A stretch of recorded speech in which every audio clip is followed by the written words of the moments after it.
Почитувани, добар ден, започнуваат вестите на Канал 8. Следуваат настаните на денот.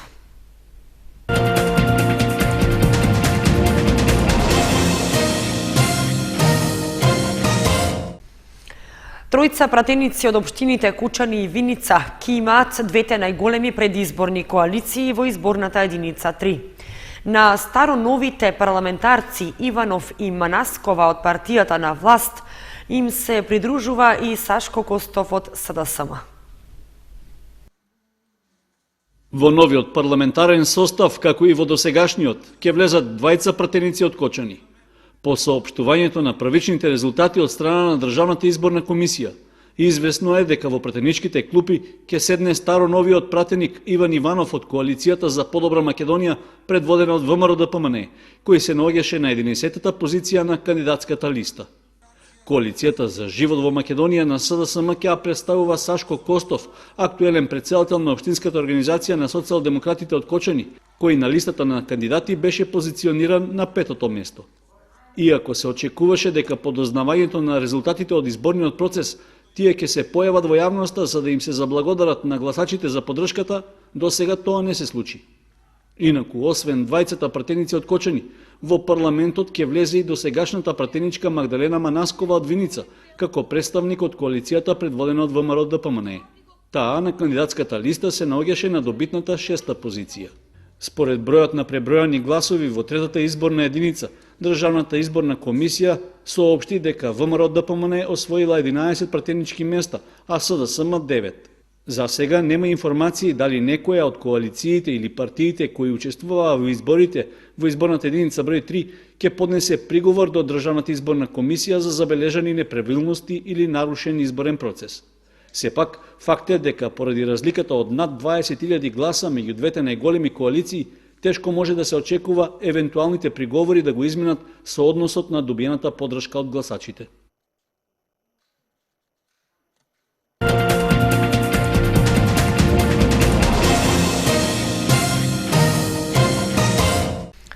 Општина Кучани планира и во наредната година да продолжи да го субвенционира функционирањето на јавниот градски превоз.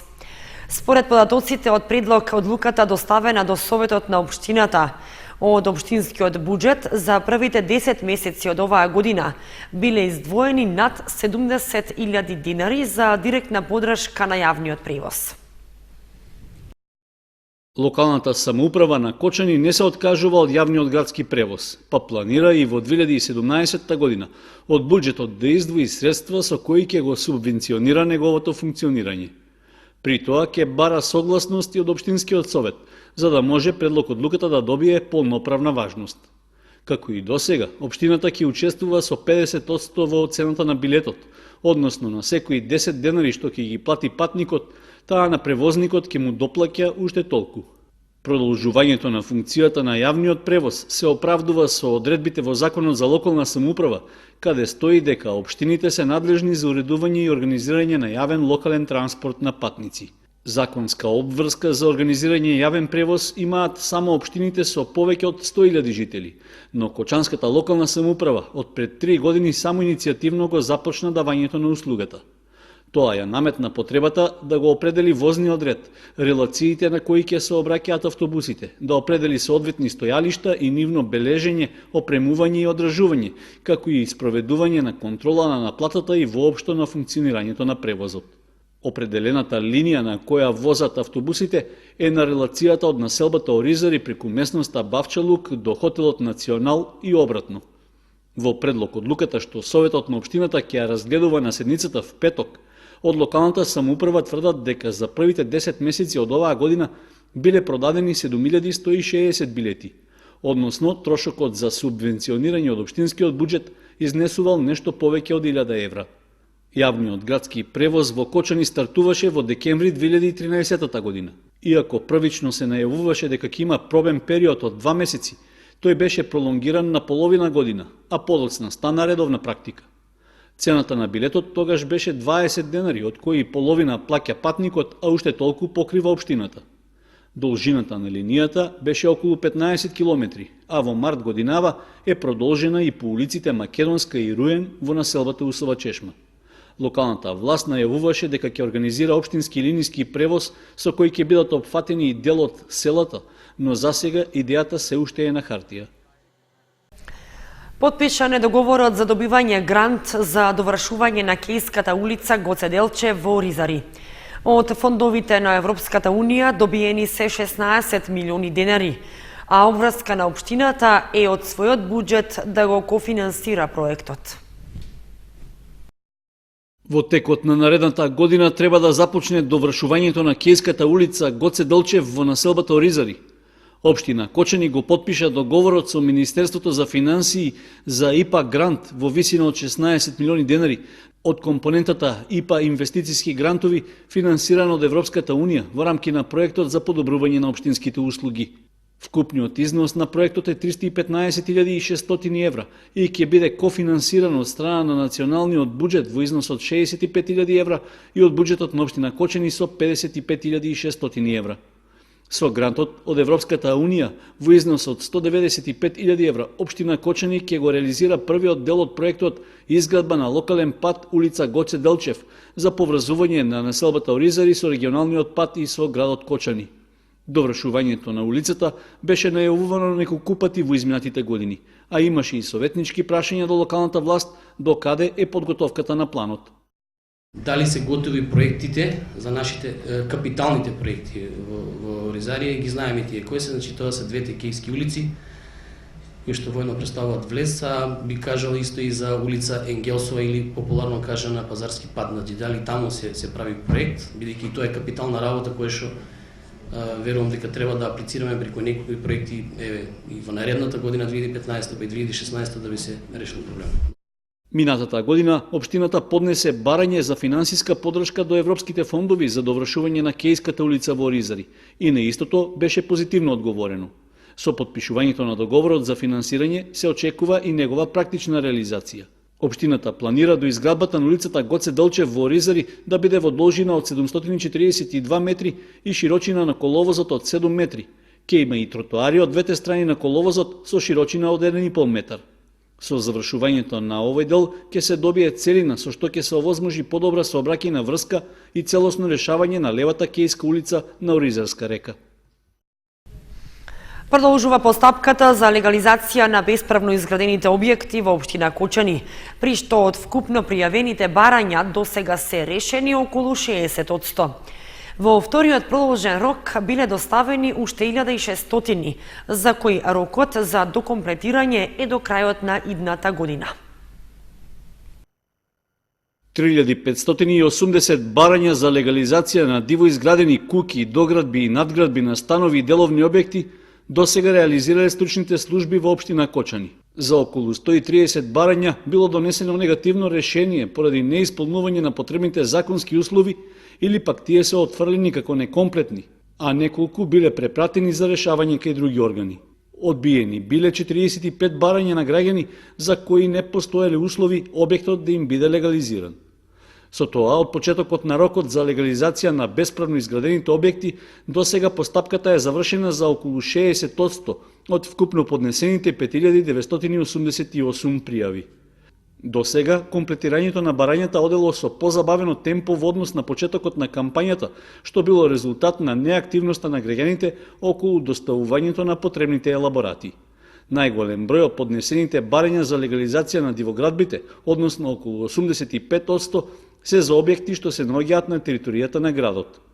Документацијата за сите преостанати барања заедно со геодетскиот елаборат согласно законскиот рок треба да се комплетираат до крајот на овој месец. Инаку, во вториот рок за легализација на дивоградбите, нови барања до стручните служби во општина Кочани доставиле 1603 граѓани. За нив рокот за докомплетирање на документацијата истекува на 31 декември идната година.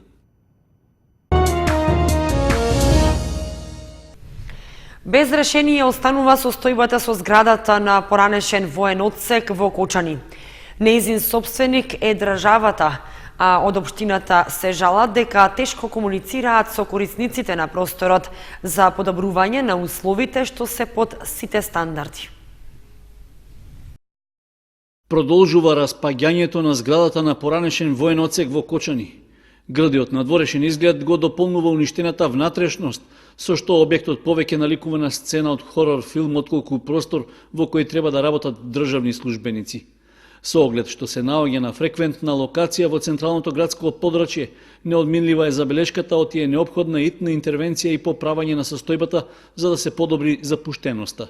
Повеќе пати досега граѓаните бараа надлежните да преземат мерки и зградата да се санира, а реакциите беа пренесени и во Советот на општината. Првиот човек на локалната самоуправа уште минатата година тврдеше дека општината се обидела да преземе мерки за поправање на објектот. Сето тоа било безуспешно, затоа што тешко се комуницирало со институциите на државно ниво, кои, исто како и општината, користат простор во зградата. Општината се ангажира на тоа прашање на нас за 4 години. И тражиме согласност да за тоа го изменивме деталниот урбанистички план таму е предвидено да имаме една зграда повисока, мислам дека е со уште 2 ката надградба. И ние како општина сме спремни тоа да го направиме, меѓутоа многу е комплицирано, многу е тешко да се комуницира со администрацијата. Заради тоа што таму се 4 собственици, односно заедно со нас општината 5. А собственик е Република Македонија, така да е комплицирано, постојано работиме, предметот е веќе малку по-голем, ни препорачуваат различни патишта, последен пат е да од секој поединечно добиеме согласност дека ќе се исели во периодот додека се гради таа нова зграда и дека понатаму ќе им дадеме потпуно истиот простор кој што го имаат сега. Зградата на војниот одсек, како што е позната меѓу граѓаните, е изградена пред повеќе од 60 години. Во целиот период, освен само една посериозна градежна интервенција во почетокот на 80-тите, досега немала други поправки и реконструкции. Во меѓувреме, поради протекување на таванот, внатрешноста на канцелариите и ходниците се сериозно оштетени, а оштетување има и врз паркетот на подовите и кај скромниот канцелариски мебел. Поради големата влага и мемла, службениците кои работат овде принудени се и во лето и во зима да ги држат прозорците ширум отворени.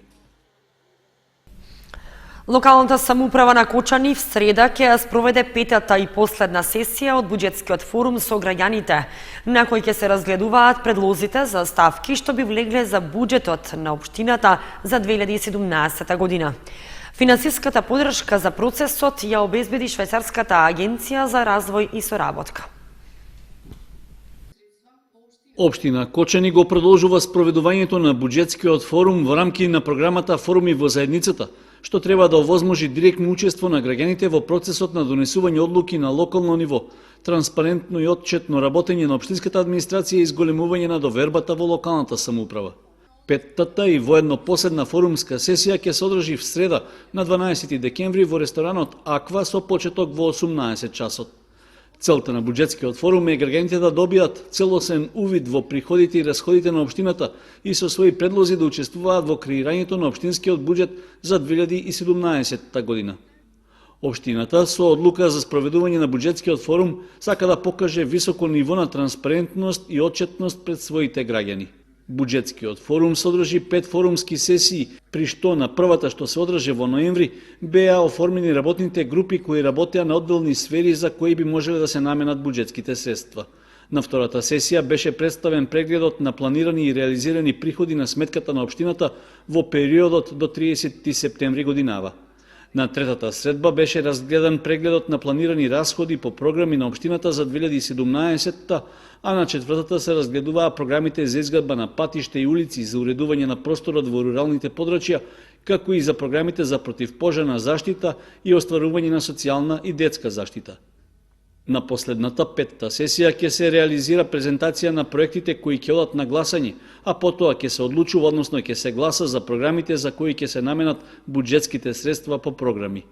Општина Кочани ги поканува сите граѓани да земат учество во форумскиот процес и со дискусии да придонесат за изготвување на општинскиот буџет, кој на тој начин ќе биде во согласност со нивните потреби. Спроведувањето на форумскиот буџетски процес го финансира Швајцарската агенција за развој и соработка.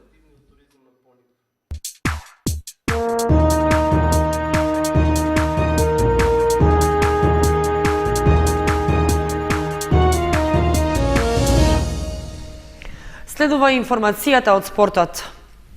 Кочанскиот каратист Мартин Стојменов постигна солиден успех на Балканското првенство што се одржа во Босна и Херцеговина. Во борбата за третото место тој го победи својот противник, што му го донесе бронзениот медал. А Димитар Јакимов остана без пласман откако стигна до третото коло. Со бронзен медал се закити каратистот Мартин Стојменов, член на карате клубот Партизан од Кочани, на 17-тото Балканско првенство за кадети, јуниори и помлади сениори што се одржа во Сараево. Тој се надпреваруваше во конкуренција на каратисти до 21 година во категоријата до 60 килограми. При тоа прикажа солидна техника и во четвртфиналната борба го совлада својот противник од Црнагора, но во полуфиналето доживеа пораз од 5:2 од турскиот каратист Самдан, кој подоцна го освои и првото место. Со таков резултат, нашиот каратист, како член на македонската репрезентација, се најде на третата позиција. Освен Стојменов, репрезентативниот дрес го бранеше и неговиот клубски колега Димитар Јакимов, кој остана без медал, откако успеа да стигне до третото коло. Во категоријата над 76 килограми, во првото коло Јакимов беше слободен, во второто беше подобар од домашниот каратист Мехулик, а во третото и покрај нерешената завршница во освоените бодови, тој ја загуби борбата против турскиот репрезентативец Арслан, откако судиите го прегласуваа резултатот. Инаку на Балканското првенство во Сараево учествуваа 11 држави од регионот со 863 каратисти, а репрезентацијата на Македонија освои вкупно 15 медали, од кои 2 златни, 2 сребрени и 11 бронзени. Турнирот беше добра можност за проверка на подготвеноста на нашите репрезентативци пред престојното Европско првенство, што во февруари ќе се одржи во Софија.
Почитувани, со временската прогноза ги завршуваме вестите на Канал 8. Останете и понатаму со нашата програма.